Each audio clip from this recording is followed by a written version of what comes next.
నమస్కారం SRK news కి స్వాగతం. ఈనాటి వార్తా విశేషాలు.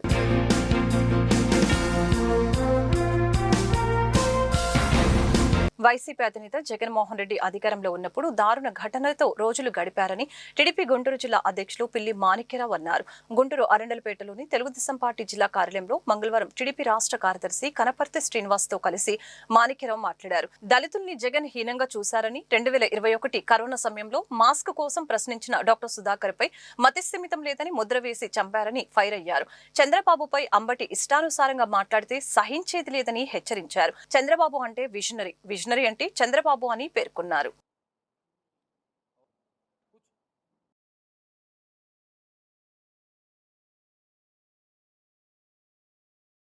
ఐక్యరాజ్య సమితి ప్రపంచవ్యాప్తంగా కొన్ని రోజులను గుర్తించింది. Doctors day, mothers day, children's day, youngers day, ఇట్లా రకరకాలుగా ప్రపంచవ్యాప్తంగా ఆ రోజుని గుర్తు చేసుకొని మనం ఆ కార్యక్రమాలు ముందుకెళ్తాం. జగన్మోహన్ రెడ్డి అధికారంలో ఉన్నంతకాలం రోజుకొక మర్డర్స్ డే, రోజుకొక రేప్ డే, రోజుకొక గ్యాంగ్ రేప్ డే, రోజుకొక భూ కబ్జా డే, ఇట్లాగా ప్రతిరోజు ఒక ప్రత్యేకమైనటువంటి రోజుగా జగన్మోహన్ రెడ్డి కాలంలో జరిగిపోయినటువంటి విషయాలు. మే నెల 21వ తారీఖు 2021 సంవత్సరంలో, అంటే 6 సంవత్సరాలు అవుతూ ఉంది. అప్పుడు జగన్మోహన్ రెడ్డి అధికారంలోకి వచ్చి 19లో అధికారంలోకి వచ్చాడు. 21 సంవత్సరం గడిచింది. 21 రెండో సంవత్సరం గడిచేటప్పటికీ కోవిడ్ వచ్చింది. ఇతని పాద మహిమ ప్రపంచంలో లేనటువంటి, ఎప్పుడూ రానటువంటి జబ్బు వచ్చి ప్రపంచం మొత్తాన్ని వణికిస్తూ గాలి పీల్చి వదిలితే చచ్చిపోయేటువంటి రోజులు. కానీ డాక్టర్లు, ఆంధ్రప్రదేశ్లో ఉన్నటువంటి డాక్టర్లు ముఖ్యంగా వైద్యం చేయడానికి ముందుకొచ్చి వైద్యం చేస్తూ ఉంటే మాస్కులు పెట్టుకోమని ఐక్యరాజ్య సమితి చెబితే మాస్కులు లేకుండా బయటికి వెళ్ళొద్దని, చేతులు శానిటైజర్ తోటి కడుక్కోకుండా బయటికి వెళ్ళొద్దని చెబుతూ ఉన్నటువంటి రోజుల్లో డాక్టర్ సుధాకర్ ఒక దళితుడు, ఆయన ఇప్పటికే 5 రోజులు అవుతుంది నాకు మాస్క్ ఇచ్చి, మాస్క్ 1 గంట కంటే ఎక్కువ వాడకూడదు, 5 రోజుల నుంచి ఒకే మాస్క్ ఇస్తూ ఉన్నారు, ఇదేమి ప్రభుత్వం, ఇది దారుణం, నాకు మాస్కులు ఇవ్వండి, నేను వైద్యం చేయడానికి సిద్ధంగా ఉన్నానని చెబితే మా ప్రభుత్వంలో మేము ఇచ్చినటువంటి మాస్కును పెట్టుకోవాలి తప్ప నువ్వు మాట్లాడతావా, నువ్వు అడుగుతావా, అది కూడా అందరూ చూసేటట్టు అడుగుతావని చెప్పేసి ఆ డాక్టర్ సుధాకర్ని అత్యంత దారుణంగా పిచ్చోడి చేశారు. ఇతనికి పిచ్చి ఉందని, ఇతనికి మెంటల్ ఉందని, ఇతను డాక్టర్కి పనికిరాడని ఉద్యోగంలో నుంచి పక్కన పెట్టి ఉద్యోగానికి రాకుండా వెళ్ళేటప్పుడు వచ్చేటప్పుడు అవమానిస్తూ బాధ పెడుతూ అనేక రకాలుగా చిత్రహింసలు చేశాడు. అటు ఉద్యోగం లేక, ఇటు జీతం రాక, వైసీపీ వాళ్ళు బాధలు భరించలేక రోడ్డు మీద వెళ్తూ ఉంటే ఇతనేదో పెద్ద నక్సలైట్ లాగా, ఇతనేదో పెద్ద టెర్రరిస్ట్ లాగా అతన్ని నడి రోడ్డు మీద పట్టుకొని ఇదే నెల మే నెల 21వ తారీఖున, అంటే ఎండలు ఏ విధంగా ఉండేదో చూస్తూ ఉన్నాం మనం. దాదాపు ఆ రోజు మే 2021లో కూడా 40, 42, 43, 44కి వెళ్తూ ఉంది ఉష్ణోగ్రత. ఆ టైములో మలమల మాడే తార్ రోడ్డు మీద చొక్కా ఇప్పదీసి చేతులు 2 వెనక్కి కట్టేసి అత్యంత దారుణంగా చిత్రహింసలు గురి చేసి మెంటలోడని ముద్రేసి హాస్పిటల్లో తీసుకెళ్ళి పడేసి, మెంటలు లేకపోయినా మెంటల్కి ఇచ్చేటువంటి మందులు ఇచ్చి మానసికంగా చిత్రహింసలు పెట్టి చంపినటువంటి రోజు మే 21. అంటే మేము పండగలు చేసుకునే రోజులు పోయినాయి దళితులకి. ప్రతిరోజు మనుషుల్ని చంపిన రోజులు, రేపులు చేసిన రోజులు, చిత్రహింసలు చేసిన రోజులు గుర్తు చేసుకునేటువంటి పరిస్థితి. దళితులు మొత్తం ఈరోజు దాన్ని గుర్తు తెచ్చుకుంటూ ఉన్నారు. ఆంధ్రప్రదేశ్లో దళితులందరూ ఆవేదన చెందుతూ ఉన్నారు. ఈ సందర్భంగా మేము కూడా చెబుతూ ఉన్నాం, జగన్మోహన్ రెడ్డి అనేటువంటి వాడు రాజకీయాలకి పనికిరాడు, ఒక మానవ మృగం. దళితుల పట్ల అంటరానితనాన్ని 1000 రెట్లు ప్రదర్శించినటువంటి వ్యక్తి అంబటి రాంబాబు నిన్న మళ్ళీ ఇంకొక పగటి విషయం వేసి ఏదో మాట్లాడుతూ ఉన్నాడు. వీళ్ళకి జనరల్గా మనుషులు అనేటువంటి వాళ్ళకి బుర్ర ఎక్కువ ఉంటుంది, తక్కువ ఉంటుంది. మెదడు బాగా పనిచేస్తుంది, కొద్దిగా పనిచేస్తుంది మనుషులకి ఎవరికైనా. ఈ వైసీపీ వాళ్ళకి అసలు బుర్రలే ఉన్నాయో లేవో, ఆ బుర్రలు కూడా మోకాల్లో ఉండేయో అని చెప్పేసి నాకు అర్థం కావట్లా. చంద్రబాబు నాయుడు గారు ఒక పిలుపునిచ్చాడు. ఏమనంటే రాష్ట్రంలో జనాభా ఉత్పత్తి శాతం, జననాల శాతం తగ్గుతూ ఉంది. ఇది అనేక అంశాలకి ఆందోళన కలిగిస్తూ ఉంది. కాబట్టి ఈ జనరేషన్ ఎవరైతే ఉన్నారో ఈ జనరేషను 2కు మించి 3 కానీ 4 కానీ పిల్లలను కానండి ప్రోత్సాహకాలు ఇస్తామని చెప్పేసి ఒక ముఖ్యమంత్రిగా చంద్రబాబు నాయుడు గారు మాట్లాడారు. ఇది ఒక విజన్ ఉన్నటువంటి నాయకుడు చెప్పినటువంటి మాట. దీని మీద ఏదైనా చర్చించండి. జనాభా పెరుగుదల ఎందుకు, ఆంధ్రప్రదేశ్లో ఎందుకు జనాభా పెరగాలి, మనకి తిండి దొరకట్లేదు, బట్ట దొరకట్లేదు, లేకపోతే వాళ్ళకి ఉద్యోగం ఉండదు, లేకపోతే ఇంకొకటి ఉండదు అని మీరు చర్చించండి. దానికి మేము కూడా సమాధానం చెప్తాం. జనాభా తగ్గుతుంది, ఒకప్పుడు పెరిగింది, మధ్యలో తగ్గింది, మళ్ళీ ఇప్పుడు పెంచాలి, ఎందుకు పెరగాలో అనేది మేము చెప్తాం. సాటిస్ఫై అయితే ప్రజలు దాన్ని ఫాలో అవుతారు, సాటిస్ఫై కాకపోతే ఎవరిష్టం వాళ్ళు ఎటు చేసుకోవచ్చు. గుంటూరు నగరంలో డివిజన్ల పునర్విభజన అశాస్త్రీయంగా జరుగుతుందని వైసీపీ మాజీ మంత్రి అంబటి రాంబాబు ఆరోపించారు. గుంటూరు బృందావన్ గార్డెన్స్ లోని వైసీపీ కార్యాలయంలో మంగళవారం వైసీపీ నగర అధ్యక్షురాలు నూరి ఫాతిమాతో కలిసి మీడియాతో అంబటి మాట్లాడారు. 57 డివిజన్లను 76 డివిజన్లుగా చేసే ముసాయిదా ప్రకటనలో ఎక్కడా స్పష్టత లేదని విమర్శించారు. ఈ వ్యవహారాన్ని సొంత పార్టీ ఎమ్మెల్యేలే వ్యతిరేకిస్తున్నారని చెప్పారు. ప్రజల అభిప్రాయానికి విరుద్ధంగా పునర్విభజన చేస్తే న్యాయ పోరాటం చేస్తామని స్పష్టం చేశారు. పార్టీ నాయకులు డైమండ్ బాబు, బలసాని కిరణ్ తదితరులు సమావేశంలో పాల్గొన్నారు. ఈ సమావేశం కావడానికి ప్రధానమైన నేపథ్యం, ప్రధానమైన కారణం ఏమిటంటే గుంటూరు కార్పొరేషన్ అంతకుముందు 56 డివిజన్స్గా ఉంది, 57 డివిజన్స్గా ఉంది. అది 76 డివిజన్స్గా పునర్విభజన చేయబోతున్నటువంటి సందర్భం. ఆ సందర్భాన్ని పురస్కరించుకొని ఏ విధంగా ఈ డివిజన్స్ చేస్తున్నారు, శాస్త్రీయంగా చేస్తున్నారా, అశాస్త్రీయంగా చేస్తున్నారా, లేకపోతే అధికారులు ఇష్టం వచ్చినట్టుగా రూల్స్ పాటించుకోకుండా చేస్తున్నారా అనే దాని మీద ఒక ప్రత్యేకమైన దృష్టిని వైఎస్ఆర్ కాంగ్రెస్ పార్టీ పెట్టింది. దానికోసమే ఇవాళ సమావేశం అవడం కూడా జరిగింది. ఇది శాస్త్రీయంగా జరగటం లేదు, అశాస్త్రీయంగా జరుగుతుందనేటువంటి మాట అధికారంలో ఉన్న తెలుగుదేశం పార్టీ వారే చెప్తున్నారు. ఇవాళ ఒక డ్రాఫ్ట్ రిలీజ్ అయింది. ఏ ఏ డివిజన్స్ ఏ ఏ రూపంలో ఇస్తున్నాము అనే దాని మీద ఒక మ్యాప్ డ్రాఫ్ట్ కూడా రిలీజ్ అయితే అది చూసిన తర్వాత తెలుగుదేశం వాళ్ళే, బాధ్యత గల నాయకులే ఇది శాస్త్రీయంగా జరగట్లేదు అంటున్నారు. ఇంకేం చెప్పాలి అంటే అశాస్త్రీయంగా చేస్తున్నారనేటువంటి డౌట్ అందరిలో కలుగుతుంది. కాబట్టి అశాస్త్రీయంగా జరిగేటటువంటి ఈ విభజనని, ఈ రీఆర్గనైజేషన్ ఆఫ్ డివిజన్స్ని మేము క్లీన్గా అబ్జర్వ్ చేసి సరిచేసే విధంగా మేము కంప్లైంట్స్ ఇవ్వడానికి సర్వసన్నద్ధం అవుతున్నాం. దీని మీద ఏమైనా అబ్జెక్షన్స్ ఉంటే 24వ తారీఖు లోపల ఇవ్వవలసిందిగా చెప్పారు. కాబట్టి 23వ తారీఖు సాయంత్రం 4 గంటలకే మాకున్నటువంటి పార్టీ క్యాడర్ నుంచి అబ్జెక్షన్స్ తీసుకొని వ్రాతపూర్వకంగా వాటిని కమిషనర్ గారికి, కలెక్టర్ గారికి ఇవ్వబోతున్నాం. కాబట్టి మా క్యాడర్కి సంబంధించినటువంటి అందరూ కూడా తమ తమ అబ్జెక్షన్స్ని రాతపూర్వకంగా తీసుకొని 3 కాపీలు చేసి ఏ నియోజకవర్గంలో ఉందో ఆ డివిజన్, ఆ నియోజకవర్గ ఇన్ఛార్జికి ఒక కాపీ, మీ దగ్గర ఒక కాపీ కమిషనర్ గారికి ఇవ్వడానికి మరో కాపీ, 3 కాపీలు తీసుకుని మాకు సబ్మిట్ చేస్తే, మీ దగ్గర పెట్టి 2 సబ్మిట్ చేస్తే దాన్ని మేము తీసుకువెళ్ళి అధికారులకు ఇస్తాం. అధికారులు ఆ అబ్జెక్షన్స్ని రాతపూర్వకంగా సమాధానం చెప్పవలసినటువంటి బాధ్యత ఉంటుంది. కాబట్టి ప్రతి ప్రశ్నకి వారు సమాధానం చెప్పాలి. కాబట్టి 23వ తారీఖున ఇచ్చేటటువంటి ఈ రిప్రజెంటేషన్స్ చాలా ప్రాముఖ్యత సంతరించుకొని ఉన్నాయి.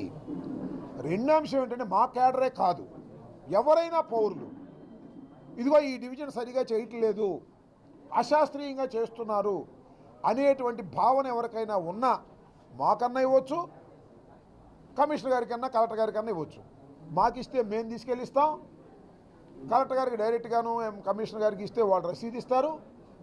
కాబట్టి ఇది ఒక ప్రక్రియ జరుగుతుంది. ఈ ప్రక్రియలో అనేకమైన అనుమానాలు ఉన్నాయి. మాకు కాదు ఉన్న అనుమానాలు, తెలుగుదేశం వాళ్ళకే ఉన్నాయి, ఎమ్మెల్యేలకే ఉన్నాయి అశాస్త్రీయంగా జరుగుతుందని.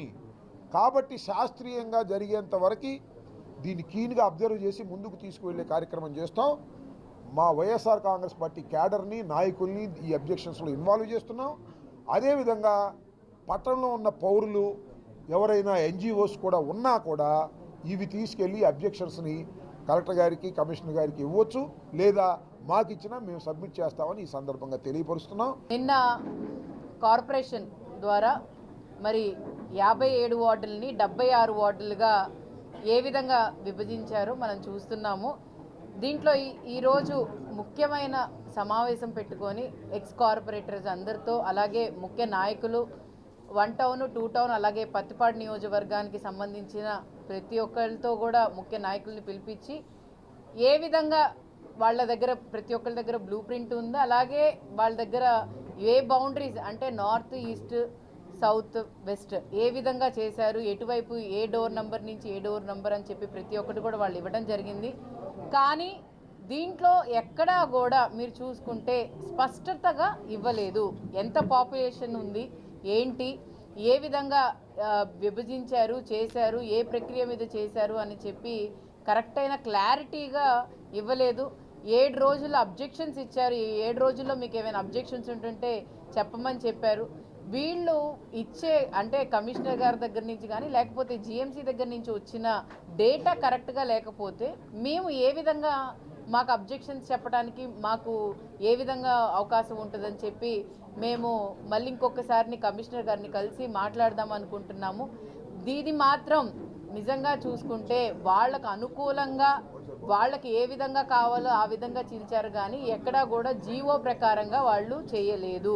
డివిజన్స్ ఎక్కడా కూడా జీవో ప్రకారంగా చేయలేదు.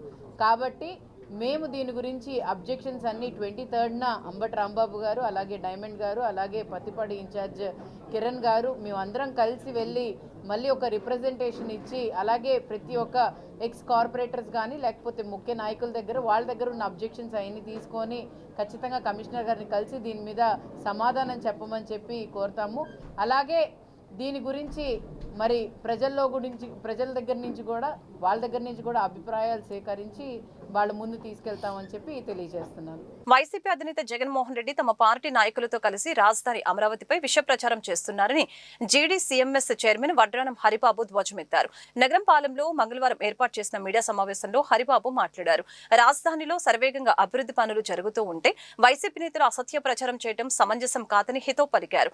ఎంపీ పెమ్మసాని డబ్బు పెట్టి గెలిచారని పేరుని నాని వ్యాఖ్యలు చేయడం సరికాదని, అటువంటి వారికి ప్రజలే బుద్ధి చెప్తారని అన్నారు. రైతులకు ఎరువులు, పురుగు మందులు సకాలంలో అందేలా పెమ్మసాని సమీక్షలు చేస్తున్నారని గుర్తు చేశారు. ఈ రోజున మనం చూసుకుంటే ఈ రాష్ట్రంలో జగన్మోహన్ రెడ్డి ఇంకా ఆయన యొక్క దుర్మార్గమైనటువంటి చర్యలు కొనసాగిస్తూనే ఉన్నాడు. ఆయన యొక్క పేటీఎం బ్యాచ్ని, అలాగే ఎవరైతే ఈ యొక్క ఆయన అల్లరి మోకలు, దోపిడీ దొంగలు, రాకాసి మోకలు ఉన్నారో వారితో ఇంకా విషపు జ్వాలలో జల్లు విరజిమ్ముతూనే ఉన్నాడు. ఉదాహరణకి ఇవాళ ప్రపంచం మొత్తం మెచ్చే విధంగా అమరావతి రాజధానిని గౌరవ ముఖ్యమంత్రి వర్యులు నారా చంద్రబాబు నాయుడు గారు ఇవాళ దాని యొక్క నిధుల్ని అదే సమకూర్చుకుంటూ అమరావతి రాజధాని అభివృద్ధి అనేది శరవేగంగా అభివృద్ధి చెందుతూ ఉంది. దానికి మా యువ నాయకులు నారా లోకేష్ బాబు గారు ఎంతో కృషి చేస్తా ఇప్పటికే కొన్ని లక్షల కోట్ల రూపాయలని పెట్టుబడులుగా మన రాష్ట్రానికి తీసుకువస్తూ ఉన్నారు. ఇలా అభివృద్ధి శరవేగంగా జరుగుతూ ఉంటే ఈ యొక్క జగన్మోహన్ రెడ్డి ఓర్వలేక అమరావతిపై విషం చింపుతూనే ఉన్నాడు ఇప్పటికీ కూడా. దానిలో భాగంగా నిన్న పేరుని నాని అనే అతను ఒక పేటీఎం ఆర్టిస్ట్ అనాలా లేకపోతే ఇంకా ఏమనాలా వాళ్ళకే సంస్కారానికి వదిలేస్తా ఉన్నాం. నిన్న మాట్లాడుతూ ఏమన్నాడంటే అమరావతిలో అక్కడక్కడ కెలుకుతూ ఉన్నారంట. ఆ భాష చూడండి, ఆ భాష అనేది అతని కెలకటం లేకపోతే ఇంకొకటి దోపిడీ చేయటం వారికే చెల్లింది. ఇవాళ మీకు తెలియకపోతే జగన్మోహన్ రెడ్డి అన్న టీం ఒక్కసారి మీరు అమరావతి వచ్చి అక్కడ రోడ్లను మీరు చూడండి, అభివృద్ధిని చూడండి. డైలీ ఎన్ని వేల టిప్పర్లు మిషనరీలు అక్కడ శరవేగంగా రేయిం బౌల్లో పనిచేస్తా ఉన్నాయో మీ కళ్ళకు కనపట్టలేదా? ఇవాళ ఇంత అభివృద్ధిని చూసి కూడా మీరు ఓర్వలేక పిచ్చి మావిగానని లేకపోతే ఇంకొకటని మీరు తీసుకొచ్చి ప్రజల్ని తప్పుగా పట్టిస్తూ ఉన్నారు. దానిలో భాగంగానే జగన్మోహన్ రెడ్డి రోజుకొకటితో మాట్లాడిస్తూ ఉన్నారు. మొన్న ఏమన్నా అంబటి రాంబాబు, ఇంకో రోజు ఏమన్నా పేరు నాని, ఇంకో రోజు ఏమన్నా జోగి రమేష్, ఈ రకంగా మాట్లాడుతూ ఉండి విషం చిమ్ముతా ఉంటుంటే ఈ యొక్క రాజధాని అభివృద్ధిని మీరు ఆపలేరని కూడా నేను చెబుతా ఉన్నా. ప్రజలు మీకు 11 సీట్లు ఇచ్చి మీకు బుద్ధి చెబితే మీకు ఇంకా బుద్ధి రాలేదు. భవిష్యత్తులో మీరు ఇలాగే కొనసాగితే మీకు ఒక్క సీటు కూడా రావటం కష్టం. నిన్న పేరెంట్ రాని మాట్లాడుతూ పెమ్మసాని గురించి, పెమ్మసాని చంద్రశేఖర్ గారు ఆయన డబ్బు పెట్టి కొనుక్కొని ఇక్కడ రాజకీయాల్లోకి వచ్చాడని మాట్లాడతాడు. జగన్మోహన్ రెడ్డి లాగా అక్రమమైన డబ్బుతో శాండ్ మాఫియా, మట్టి మాఫియా, మద్యం మాఫియా, అలాగే గంధం చెక్కల మాఫియా, ఇలా అన్ని అడ్డదారుల్లో మీరు జగన్మోహన్ రెడ్డి లాగా సంపాదించరాలా మా పెమ్మసాని చంద్రశేఖర్ గారు. ఆయన ప్రతి రూపాయి కూడా కష్టపడి ఒక ఎన్ఆర్ఐగా ట్యాక్స్ కట్టి కొన్ని వేల కోట్ల రూపాయలు ఇక్కడ ఖర్చు పెడదామని చెప్పి ఇండియాలో ఖర్చు పెట్టాలని జనని జన్మభూమి ఇచ్చా అని చెప్పేసి జన్మభూమి మీద అభిమానంతో వచ్చారే కానీ మీలాగా దోచుకుందాం దాచుకుందామనే దాని మీద పెమ్మసాని చంద్రశేఖర్ గారు రాలేదు. అలాగే మీకు తెలుసో తెలియదో నేను ఒకటే చెబుతా ఉన్నా, ఇవాళ గుంటూరు ప్రజలు అందరూ కూడా మేమందరం అదృష్టవంతులం కాబట్టి మాకు పెమ్మసాని చంద్రశేఖర్ గారు గుంటూరు వచ్చి గుంటూరు ప్రాంతాన్ని అభివృద్ధి చేస్తా ఉన్నారని చెప్పేసి వేణువల్ల కొనియాడుతా ఉన్నారు. అది మీ చెవుల దాకా రావట్లా. ఎందువల్లంటే పచ్చకామెర్లాడికి లోకమంతా పచ్చగానే ఉంటది, అలాగే మీరు అవినీతి చేసే వాళ్ళకి మొత్తం అవినీతిగానే ఉంటది. అయితే నేను చెబుతా ఉన్నా, మీకు ఒకటే సవాలు విసురుతా ఉన్నా, జగన్మోహన్ రెడ్డి కానీ అలాగే పేరు నాని కానీ లేకపోతే జోగి రమేష్ కానీ అంబటి రాంబాబు కానీ ఎవరైనా కూడా ఒకటే సవాలు విస్తా ఉన్నా, మీకు దమ్ముంటే జగన్మోహన్ రెడ్డి అయినా వచ్చి మా గుంటూరులో పెమ్మసాని గారి మీద పోటీ చేసి గెలవమని చెప్పమని నేను చెబుతా ఉన్నా.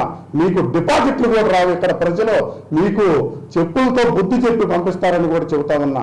ఇక్కడ గుంటూరు అభివృద్ధిని ఏ ఒక్క గల్లీలోకి వెళ్ళి ఏ ఒక్క సామాన్యుని అడిగినా కూడా అరే పెమ్మసాని చంద్రశేఖర్ గారు వచ్చి వారం శనివారం ఆదివారం ఢిల్లీ నుంచి వచ్చి ఇక్కడ రివ్యూస్ పెట్టుకొని ప్రతి అభివృద్ధి ఆయన దగ్గరుండి చూసి ఇవాళ మౌలిక సదుపాయాల రూపకల్పనలోనే కాకుండా అలాగే వ్యవసాయదారులకు కూడా ఎంఎస్పి గిట్టుబాటు ధర, అలాగే ఎరువులు సక్రమంగా అందే విధంగా అన్ని రకాలుగా రైతులకి అలాగే వ్యాపారస్తులకి అలాగే ఆయన వేసుకున్నారు.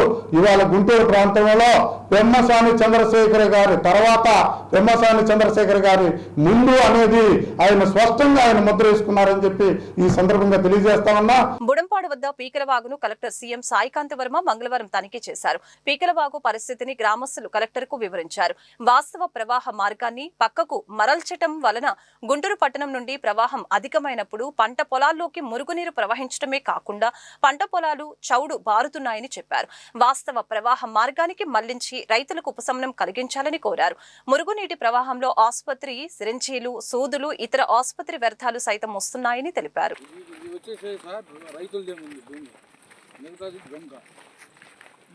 ఇప్పుడు అసలు మాకు ఈ మురుగు వచ్చేది 2018 నుంచే మాకు ఇదంతా ఏం లేదు, మునిగిపోయింది. ఎప్పటికి మునుగుతుంది? వర్షం వస్తే ఇంకా అయిపోయినట్టే. యాక్చువల్గా ముందు ఎందుకు మునిగేది కాదు, ఇప్పుడు ఎందుకు మునుగుతుంది? ఇప్పుడు నాగలక్ష్మి వచ్చినప్పుడు మేము అడిగాం, ఏంటంటే మీరు ఇటు కట్టుకుంటూ వస్తున్నాం, మీరు అటుగా మలపా ఆమె చేద్దాము అంది, ట్రాన్స్ఫర్ అయిపోయింది. ఇంకా ఎలక్షన్ శశిధర్ గారు వచ్చారు 2 సార్లు. ఎలక్షన్ తర్వాత ఇక మేము ఎటు బాగాలేకపోయాం, మేము వెళ్ళలేని పరిస్థితి. మీకు కొలత వేసారు ఆల్రెడీ. ఇది మన జేసీ భార్గవ్ తేజ్ గారు మొత్తం వేయించండి. వాటర్ ఇది రాష్ట్రంలో గతంలో ఎన్నడూ లేని విధంగా అభివృద్ధి పనులు శరవేగంగా జరుగుతున్నాయని గుంటూరు తూర్పు నియోజకవర్గ ఎమ్మెల్యే మహమ్మద్ నజీర్ అహ్మద్ అన్నారు. కాకుమాని వారి తోట పొన్నూరు రోడ్లోని లాల్ జానా బాషా పార్కు వద్ద మంగళవారం సీసీ ట్రైన్లు కాల్వల నిర్మాణానికి నజీర్ అహ్మద్ శంకుస్థాపన చేశారు. ఇందులో భాగంగా నజీర్ మాట్లాడుతూ అభివృద్ధి అంటే అర్థం తెలియని వారు కూడా విమర్శించడం సిగ్గుచేటని ఎద్దేవా చేశారు.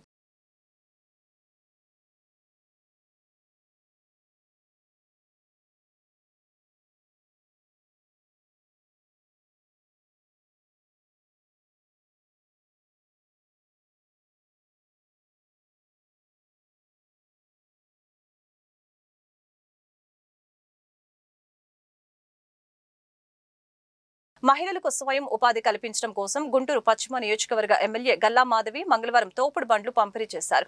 శ్రీనివాసరావుపేటలోని క్యాంపు కార్యాలయంలో మంగళవారం మహిళల కోసం మాధవి గ్రీవెన్స్ నిర్వహించారు. ఇందులో భాగంగా గతంలో ఇచ్చిన హామీల మేరకు మహిళలకు తోపుడు బండ్లు అందజేశామని అన్నారు.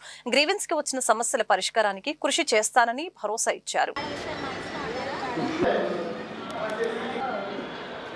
ఈరోజు గుంటూరు పశ్చిమలో ప్రతి మంగళవారం మహిళల కోసం గుంటూరు పశ్చిమ సిద్ధంగా ఉంటుంది. వారి సమస్యలు తెలుసుకోవడం కోసం ఈరోజు మళ్ళీ మరొక మంగళవారం కూడా ఈరోజు ఆఫీస్ అంతా కూడా సిద్ధంగా ఉంది. అనేక మంది మహిళలు వారి సమస్యలతో ఈరోజు రావడం మనం చూస్తూ ఉన్నాము. అయితే గత వారం నుంచి మనం మహిళలు మేము టిఫిన్ బళ్ళు పెట్టుకుంటాం, కాయగూరలు బళ్ళు పెట్టుకుంటాం, పూలు అమ్ముకోవడానికి మాకు బళ్ళు కావాలి అని చెప్పి 2 వారాలుగా అడుగుతున్న పరిస్థితి కనపడింది. అయితే 2 వారాల క్రితం వాళ్ళు అడిగింది మొత్తం కూడా నోట్ చేసుకోవడం జరిగింది. ఒక వారం పాటు వాటిని తయారీలో మేము సమయం తీసుకోవడం జరిగింది. సో గత వారం ఇవ్వలేకపోయాం. ఈ వారం ఎవరైతే మాకు వాళ్ళ జీవనోపాధి కోసం బండ్లు అడిగారో వాళ్ళకి అందజేయడం కూడా జరిగింది. అట్లాగే కొంతమంది రెవెన్యూ సమస్యలతో లేదంటే పోలీస్ స్టేషన్ సమస్యలతో కొన్ని చోట్ల వాళ్ళ ప్రాంతంలో శానిటేషన్ కానివ్వండి, రోడ్లు కానివ్వండి లేని పరిస్థితుల్లో మా దగ్గరికి రావడం జరిగింది. సత్వరమే పరిష్కార నిమిత్తం సదరు అధికారులతో కూడా మాట్లాడి వాళ్ళని డైరెక్ట్ చేయడం జరిగింది. సాధ్యమైనంత మేర ప్రతి మహిళ ఎట్టి పరిస్థితుల్లో ఏ సమస్య లేకుండా ముందుకు వెళ్ళాలన్న ఒక నినాదంతో గుంటూరు పశ్చిమ ఆఫీసు పనిచేస్తూ ఉంది. మాకు సహాయ సహకారాలు మా ఇటు మహిళా నాయకురాళ్ళు క్యాడరు అంతా కూడా సంసిద్ధంగా ఉంటుంది. ఇటు పరిష్కారమే లక్ష్యంగా గుంటూరు పశ్చిమ ఆఫీస్ పనిచేస్తూ ఉన్నందుకు చాలా చాలా సంతోషంగా ఉంది. ఇప్పటికే అనేక మంది వారి సమస్యల్ని తీర్చి 80% కూడా సమస్యలన్నీ కూడా పూర్తిగా మహిళలు తీసుకొచ్చిన సమస్యలు పరిష్కారం అవుతున్నాయి. ఇంకా ఎక్కడైనా 20% ఉన్న సమస్యల మీద కూడా కాస్త టైం పట్టే సమస్యల మీద కూడా మేము ఫోకస్ చేసి సత్వరమే అయ్యేలాగా కూడా ప్రయత్నాలు చేస్తున్నాం. ఈ వార్తలు ఇంతటితో సమాప్తం. మరొక బులెటిన్లో మళ్ళీ కలుద్దాం. నమస్కారం.